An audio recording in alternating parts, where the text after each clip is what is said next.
The wait is finally over. Jujutsu Kaisen Modulo 17 has arrived, and it is a game-changer for Tsurugi's journey. This chapter dives deep into the haunting mysteries of the Gojo clan's past, while delivering a high-stakes battle that pushes our protagonist to his absolute breaking point. The story opens with Tsurugi reflecting on his childhood obsession. He admits he used to be consumed by the need to know what kind of man his father was, as his dad went missing shortly after his sister Yuka was born. However, getting answers was difficult. Neither his grandma nor his grandpa had time for his silly little questions, forcing him to sneakily ask other members of the Gojo clan for information. The answers he received were puzzling.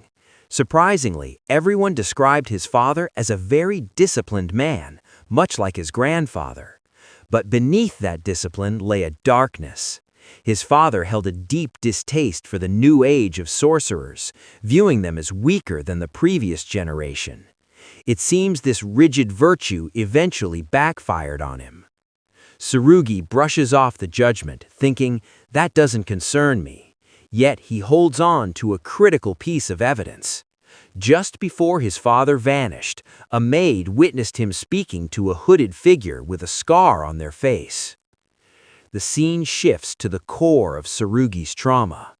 He asks the painful question, why did their father leave right after Yuka was born but stay when he was born? He suspects the answer lies in their abilities. He believes it has everything to do with him not being born with a technique, while Yuka inherited one. A heartbreaking realization follows. Tsurugi speculates that if he had been born with a technique, Yuka might never have been brought into this world. He concludes that his father likely felt he had accomplished his mission once Yuka was born, prompting him to leave. Tsurugi admits he thought Yuka would be better off not knowing this truth. But as he grips his weapon, he acknowledges her intelligence, realizing that she probably already knows. The narrative explodes into the present. We see Tsurugi mid-air, diving from a skyscraper with his katana drawn. The enemy below, spotting the aerial ambush, panics and yells, "He's using that weird technique again!" Tsurugi crashes into the structure, the sheer force of his descent smashing through the building's defense. A loud bang echoes as they collide, followed by the snap of the building's materials giving way. The two fighters engage in a lethal dance. We see a close-up of their blades locking. Tsurugi is sent skidding back across the tiled floor, but maintains his footing, his eyes locked on the opponent's three-eyed mask. The enemy strikes heavily, their blade bearing down on Tsurugi. The enemy suddenly notices a change in the environment, exclaiming, "The sky became normal now." Meanwhile, Tsurugi is struggling under the weight of the attack. His blade emits a high-pitched squeak, and he realizes with dread, it's going to break. The battle damage becomes too much for the structure. The glass bridge connecting the buildings disintegrates with a massive shatter, sending shards and both fighters plummeting into the open air. As they fall through the sky amongst the debris, the masked enemy looks down at Tsurugi and arrogantly declares, "The victory is mine." Tsurugi, falling upside down, accepts the grim reality, thinking, "That may be." But his resolve remains unbroken. Driven by the need to protect his sister, he vows that if there is even a 1% chance of saving Yuka, he will not stop fighting.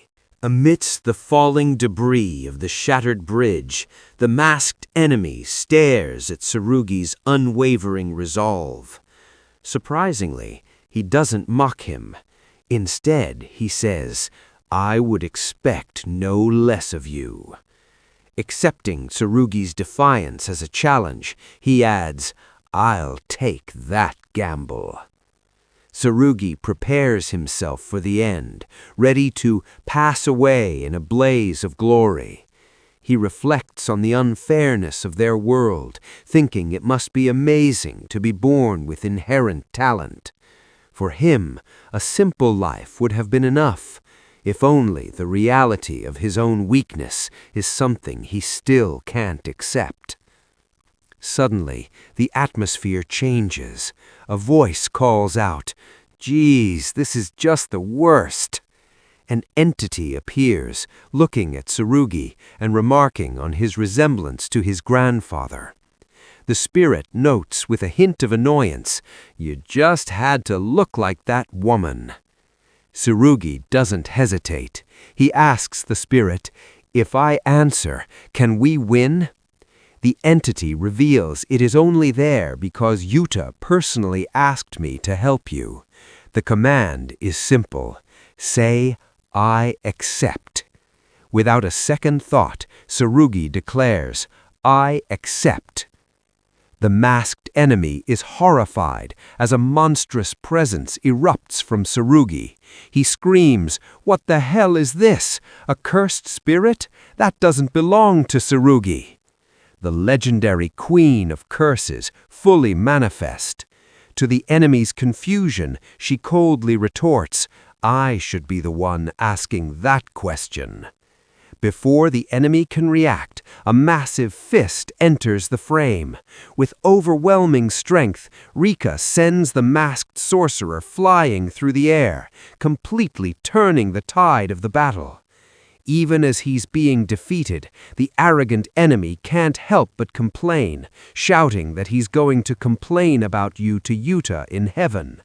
Rika, unimpressed, asks mockingly, "Wait, can you even go to heaven?" Tsurugi, now safe but exhausted, tries to maintain order. "I'm glad you saved me and all," he says to Rika, "but can you keep quiet?" Rika's only response is a visible vein of annoyance. "You're really starting to get on my nerves."